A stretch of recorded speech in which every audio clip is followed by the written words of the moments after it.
Vous êtes sur CCTV français, bonjour à tous. À la une de cette édition, un fort séisme a frappé le sud de Taïwan ce matin, dans la ville de Kaohsiung. Le tremblement de terre de magnitude 6,7, c'est le pire que l'île ait connu en 6 ans. Il se situe à 15 km de profondeur seulement. Au moins 5 personnes ont été tuées, dont 3 dans l'effondrement d'un immeuble de 17 étages dans la ville de Tainan. Les 3 victimes sont un bébé, un homme de 40 ans et une femme. Une fuite de gaz a été détectée sur le site et les autorités se penchent sur le problème. D'autres bâtiments se sont effondrés ou ont été sévèrement endommagés. Un barrage et un terrain de golf ont également été endommagés. Le gouvernement municipal a lancé un plan d'urgence de niveau 1. Les experts disent qu'aucun tsunami n'est à attendre. Taïwan se situe à la jonction entre deux plaques tectoniques et est régulièrement le théâtre de séismes. Un séisme de 6,3 avait fait 4 morts et provoqué de nombreux glissements de terrain dans le centre de Taïwan en juin 2013. En septembre 1999, c'était 2400 personnes qui avaient trouvé la mort dans un tremblement de terre de magnitude 7,6. Un bâtiment de 3 étages dans la ville de Tainan s'est effondré. Selon un survivant, les résidents ont dû s'échapper par la fenêtre du 2e étage. 当时动荡是怎么样？哦，摇晃会非常大，非常大然后就上下整个就倾斜了，就倒了。好，整个倾斜的时候，你们那时候怎么出来的？这种状况？原本要从楼梯，可是楼梯已经断了，没办法，所以从2楼这边爬出来的。没有了，从2楼哪里啊？这个窗户这边。底下在哪边？窗户哦。门那边。从窗户那边爬出来这样子。门那边。那里面东西有状况怎么样吗？都倾斜。全部都倒光光了，里面倾斜蛮严重的。这房子大概多久的房子？30几年了。30几年，跟隔壁的都一样。Taïwan, île située près de la jonction de plaques tectoniques, est familière avec les séismes, mais ses infrastructures ont été rarement détruites de la sorte. Quelle est donc la différence avec le séisme de cette fois-ci? Nous avons posé la question à Li Zuning, expert sismique. L'entretien a été fait par téléphone. 是这样子，就是台湾大多数的这个地震都发生在海里面。 La plupart des séismes à Taïwan ont lieu dans l'océan, donc habituellement, ils ont un impact minimum sur la Terre. Ce séisme de magnitude 6,7 à Kaohsiung a touché la Terre, à 46 km du centre de la ville de Kaohsiung. La profondeur de l'épicentre était seulement de 15 km. Ce n'est pas pour fond, mais l'échelle des dégâts, en particulier dans les villes aux alentours de l'épicentre, Tainan et Kaohsiung, sont importantes. L'intensité sismique était très élevée, aussi élevée qu'un niveau 9. Cela explique l'effondrement des bâtiments et les pertes humaines. Le séisme s'est également fait sentir dans la province chinoise du Fujian, dans l'est du pays. Dans les villes côtières de Xiamen, Quanzhou, Putian et Fuzhou, une vidéo de surveillance de Quanzhou montre le moment de l'apparition du séisme. Les témoins disent que 3 tremblements importants se sont fait sentir tôt samedi matin. Pour l'instant, aucun blessé n'a été enregistré dans la province. Le président chinois Xi Jinping a discuté de la situation en péninsule coréenne lors de conversations téléphoniques séparées avec la présidente de Corée du Sud, Park Geun-hye, et le président américain Barack Obama. Le président Xi a dit que la Chine était pour la dénucléarisation de la péninsule et le maintien de la paix et de la stabilité. Il a dit que la Chine souhaitait une solution par le dialogue et la consultation et qu'elle était prête à maintenir la communication et la coordination avec toutes les parties en présence. Et à l'approche du Nouvel An chinois, les dirigeants ont échangé des vœux de bonne année. Le secrétaire d'État américain John Kerry a annoncé que les négociations pour un cessez-le-feu et l'envoi d'un convoi humanitaire en Syrie sont en cours. La guerre civile dure maintenant depuis 5 ans. Il a ajouté que nous aurons plus d'informations dans quelques jours. Les prochains jours nous diront si les personnes concernées prennent cette situation sérieusement. Maintenant, nous nous sommes engagés. Et comme je l'ai mentionné hier, lors des discussions pour déterminer la manière de faciliter l'accès, un certain nombre de modalités a été discuté pour faciliter l'accès sans entrave de l'aide humanitaire et pour un cessez-le-feu. Les Russes ont apporté des idées constructives sur la manière dont le cessez-le-feu pourrait être mis en œuvre. Cependant, parler pour parler, afin de maintenir les bombardements, mais personne n'acceptera cela. Selon un institut de la santé au Brésil, une découverte a été faite qui prouve que le virus Zika peut être transmis au travers de fluides corporels. Nous avons à présent la preuve que le virus Zika peut être présent d'une manière active et capable d'infecter dans l'urine et la salive des patients qui sont cliniquement porteurs du virus et dans les laboratoires. Les scientifiques de la fondation Oswaldo Cruz ont déclaré qu'ils utilisaient des essais génétiques d'échantillons de 2 patients atteints du virus Zika pour identifier le virus. Et c'est la première fois que le virus a été détecté dans la salive et l'urine. Les scientifiques disent qu'ils feront des études supplémentaires pour déterminer la présence du virus dans les fluides corporels. Il y a quelques jours, un Américain a transmis le virus à un partenaire sexuel au Texas. Les représentants brésiliens de la santé ont également confirmé 2 cas de transmission au travers de transfusions sanguines. Et on passe sans plus tarder à aujourd'hui la Chine. Bonjour Jonathan. Bonjour Yves. Et bien que nous réserve cette deuxième partie d'édition, s'il vous plaît. Eh bien, commençons à parler du Nouvel An chinois puisque la veille sera dès demain. Le réveillon du Nouvel An chinois est considéré comme la soirée la plus importante de l'année en Chine et le gala de la fête du printemps de CCTV est devenu au fil des décennies l'événement incontournable pour l'ensemble des foyers du pays. Il ne reste plus qu'1 jour avant le début de la grande messe annuelle et l'ensemble des équipes s'activent pour la dernière ligne droite. Regardons. Le compte à rebours avant la grande messe est lancé. Le gala de la fête du printemps de la CCTV se déroule chaque année depuis 1983 à l'occasion du réveillon du Nouvel An chinois. Et cette année encore, il ne manquera pas à sa réputation pour livrer aux centaines de millions de téléspectateurs chinois un spectacle le plus vivant possible. Le thème de cette année est la prospérité pour tous et le rêve chinois. Le gala durera 4h30 et présentera tour à tour 41 spectacles plus variés les uns que les autres, avec de la danse, du chant, de la comédie, de la magie, mais aussi des acrobaties. Le monde entier est devenu peu à peu toujours plus familier avec cette grande tradition chinoise. Aux États-Unis, une vidéo visible sur les écrans entourant la célèbre horloge de Times Square à New York fait la publicité du gala de la fête du printemps de la CCTV. Le mélange des couleurs apporte de la joie et donne envie de danser. J'adore, c'est très agréable à voir. Ce qui m'impressionne le plus, c'est de voir un aussi grand nombre de personnes faisant les mêmes mouvements au même moment. Et c'est justement ce pourquoi la Chine est connue, réaliser des performances artistiques avec une grande précision, malgré le grand nombre de participants. On a eu l'occasion d'assister à un tel spectacle lors de la cérémonie d'ouverture des Jeux Olympiques de Beijing avec les tambours. C'est un excellent moyen de montrer et d'ouvrir la culture chinoise au monde, afin de permettre à plus de gens de s'intéresser à la culture chinoise. Vendredi dernier, une répétition générale s'est tenue afin de filmer une copie de sauvegarde en cas d'incident pendant le direct. Le gala de la fête du printemps est le programme télévisé le plus regardé du monde, avec plus de 700 millions de personnes devant leur poste de télévision à la veille du Nouvel An chinois. Ces dernières années, de nombreux sites internet proposent des programmes alternatifs à la place de la grande messe traditionnelle. Certaines voix se sont élevées pour critiquer le manque de créativité du format actuel du gala de la fête du printemps. En réponse, toutes les équipes de la CCTV ont réalisé des efforts colossaux afin de mettre au goût du jour le programme. En 2014, le gala était dirigé par le très célèbre réalisateur chinois Feng Xiaogang. Et cette année, en plus de la scène principale, le gala sera également retransmis à partir de 4 autres sites. Le gala de la fête du printemps de la télévision centrale de Chine, diffusé chaque année à la veille du Nouvel An chinois, est une institution avec 34 ans d'histoire. Il reste jusqu'à aujourd'hui le programme télévisé le plus regardé de Chine. La période de pointe dans les transports à l'occasion de la fête du printemps vient de commencer alors que des millions de personnes rentrent pour voir leur famille. Cette année cependant, une nouvelle tendance est en train d'émerger. Certains parents vont visiter leurs enfants qui travaillent dans les grandes villes plutôt que de les recevoir à la maison.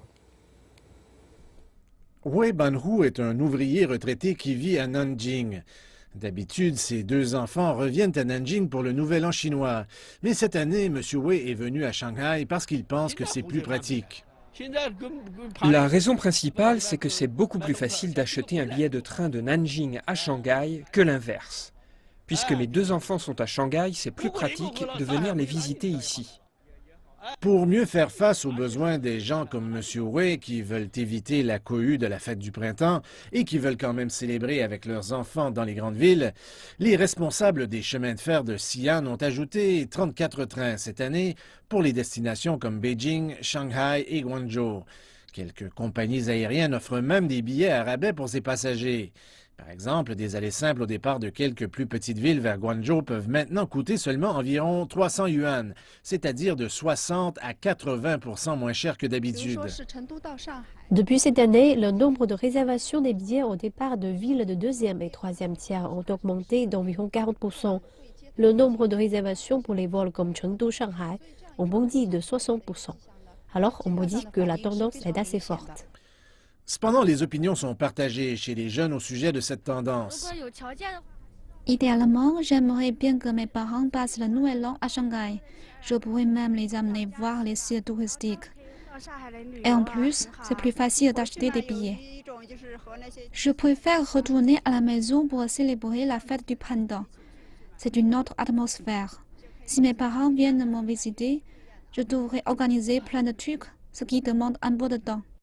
Le 2 février marque le 10e jour de la période de pointe dans les transports de la fête du printemps. Au total, 400 000 personnes ont quitté Shanghai lundi de l'une des 3 gares ferroviaires de la ville. Le Nouvel An chinois est l'occasion pour les familles chinoises de se réunir, mais pour ceux qui ont la mission d'assurer la sécurité des voyageurs, cette période de fête est l'une des plus intenses. Les inspecteurs de la sûreté ferroviaire marchent le long des rails pour s'assurer qu'il n'y a pas de risque pour les trains qui les empruntent. Se lever tôt pour éviter le passage des trains. Wang Guole et ses collègues débutent leur journée de travail à 3 h du matin. Aujourd'hui, ils vont contrôler le plus long tunnel de la ligne ferroviaire Yilan qui relie la province du Hubei au centre de la Chine à la ville de Chongqing au sud-ouest du pays. Pour faire notre travail, il nous faut passer avant les trains. C'est pourquoi nous travaillons de 4 h à 9 h 30 du matin. Ils doivent inspecter les 13 km de tunnel en 6 heures. Il fait très sombre à l'intérieur. Et avec des installations de transmission de signal tous les 100 mètres, les travailleurs pourraient facilement trébucher. Au début, j'avais peur. J'entends toujours des bruits derrière moi et il fait très noir. Un jour, j'ai pensé qu'il y avait quelqu'un derrière moi. Et je me suis rendu compte que c'était un rat. Le groupe de Wang compte 11 personnes. Leur responsabilité principale, c'est celle de vérifier qu'il n'y a aucun risque pour la sécurité des trains qui passent sur les ponts, dans les tunnels et tout le long des voies de chemin de fer. Les trains se déplacent à une vitesse qui dépasse les 100 km/h dans les tunnels. À cette vitesse, même une petite pierre qui tomberait sur le train pourrait être extrêmement dangereuse.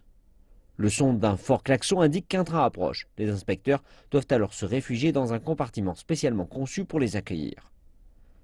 Des trains supplémentaires ont été affrétés pour la période du Nouvel An chinois. En temps normal, les inspecteurs doivent laisser passer 3 trains au cours de leur période de travail, mais ces derniers jours, ce sont 5 trains qu'il leur faut éviter. Ils ne peuvent pas nous voir, mais nous sommes heureux de constater que notre travail permet aux voyageurs de se déplacer en toute sécurité. L'équipe de Wang est en charge de 288 km de rails dans la zone de Tianmen. Ils doivent parcourir les voies tous les mois et totalisent près de 3000 km de voies ferrées chaque année. Le réseau ferré de Yilan, qu'ils sont en train d'inspecter, passe à travers 159 tunnels et emprunte 253 ponts. Il leur faudra 5 jours pour inspecter l'ensemble de la ligne. Le pont ressemble à un arc-en-ciel, c'est très beau. Je ressens de la fierté à chaque fois que je vois un train qui le traverse, car je sais que c'est nous qui en avons assuré la sécurité. La plupart de ces héros méconnus sont des jeunes diplômés de l'université, assumant des responsabilités loin des leurs, afin d'assurer notre sécurité. Wang dit que l'ensemble des membres de son équipe pensent beaucoup à leurs proches pendant cette période de fête qu'est le Nouvel An chinois. Mais ils ont également conscience de l'importance de leur travail dans une période si particulière. Nous continuons notre série de reportages Redécouvrir l'Afrique. En 2008, le groupe chinois CTCE et la Compagnie minière nationale de la République démocratique du Congo ont créé conjointement la SICOMINE. Elle affiche fièrement sa nouvelle culture d'entreprise, bâtie autour de la mise en œuvre des 4 principes que sont l'intégration, l'innovation, la reconnaissance et le dévouement, qui lui permettent de mener à bien différents projets de construction visant à améliorer la vie quotidienne des Congolais. La ville de Kolosi se situe dans la province du Katanga, dans le sud-est de la République démocratique du Congo. Nous sommes ici dans l'une des principales zones de production de minerais de cuivre de la planète. Cette précieuse production de minerais de cuivre est devenue le principal pilier de l'économie de la ville de Kolosi. À quelques kilomètres de la ville de Kolosi se trouve le site d'exploitation de la Sicomine. Sicomine est le fruit du rapprochement d'un consortium d'entreprises chinoises composé de la CREC, spécialisée dans les chemins de fer, et de Power China, spécialisée dans l'électricité, avec le groupe congolais Gégamine. Mireille vient tout juste d'être diplômée. Elle travaille pour la Sicomine depuis maintenant 4 mois. Son travail quotidien consiste à effectuer des analyses chimiques sur les échantillons de minerais extraits. Moi, je pense qu'évoluer dans un centre de formation comme la Sicomine, une grande entreprise, c'est pour moi quelque chose de bon puisque je compte avec mes innovations que je compte faire dans la vie. Sicomine a tenu compte de normes de protection environnementale dès le début. Au niveau de traitement des usines métallurgiques, pour un concentrateur, on a mis tous les mécanismes de telle façon que les rejets des concentrateurs sont stockés ici. La Sicomine prête une attention particulière à la formation de ses employés. Avant de commencer à travailler, ils passent obligatoirement par une action de formation d'intégration et après nous les faisons passer par une autre action de formation à la sécurité. La coopération entre les entreprises chinoises et congolaises a permis de stimuler le marché local de l'emploi. Jusqu'à présent, la Sicomine a recruté 1130 personnes, parmi elles 868 sont congolais, soit un taux de recrutement local de 77%. Sicomine a officiellement débuté son exploitation le 6 novembre 2015. Elle permettra de stimuler progressivement le développement économique de Kolosi et de dynamiser le marché du travail local. Comment s'insérer dans la société et comment s'intégrer au sein des équipes de travail locales sont les 2 points essentiels. Sicomine, dès son installation, n'ayant pas encore produit, s'investit déjà dans le développement de la communauté locale. Aujourd'hui, à Kinshasa, on peut voir les différents projets d'infrastructures qui ont été réalisés par la Sicomine. Je me trouve maintenant sur l'esplanade du Palais du Peuple qui a été construite à l'occasion du cinquantenaire de l'indépendance de la RDC. Sa construction fait partie des projets achevés par l'entreprise Sicomine. Dans la capitale, nous pouvons également trouver d'autres constructions comme l'hôpital du cinquantenaire et le boulevard triomphal. Et tout ce que vous voyez aujourd'hui à Kinshasa, à 90% ou 80%, ce sont les infrastructures de routes issues du programme de la coopération avec la Chine. La construction des différentes infrastructures va non seulement stimuler le développement économique local et améliorer l'image du gouvernement municipal, mais cela va aussi permettre de dynamiser le marché de l'emploi de la région et d'élever le niveau de vie de la population.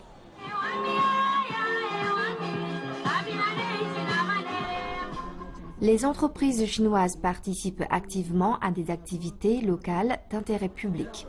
Une cérémonie de remise de cadeaux et une offre de services de soins ont eu lieu à l'école catholique d'Ouzaidian de la cité Gégamine Kabata, située dans la commune de Dilala à Kolosi. Parmi les cadeaux distribués, on retrouve des ballons de football. Les enfants de Kabata adorent jouer au football. C'est une manière pour eux de changer leur destin. Vous connaissez la Chine? Oui, on connaît. Ces élèves congolais ont un bel avenir en perspective. Ils ont peut-être l'occasion un jour d'aller en Chine et éventuellement devenir de jeunes ambassadeurs des échanges culturels entre les 2 pays. Et c'est la fin de cette deuxième partie du journal. Retour au plateau avec Yves Mouillet. Eh bien, merci Jonathan pour l'ensemble de ces éclaircissements. Et c'est donc la fin de cette édition. Merci de votre attention et à très bientôt sur CCTV.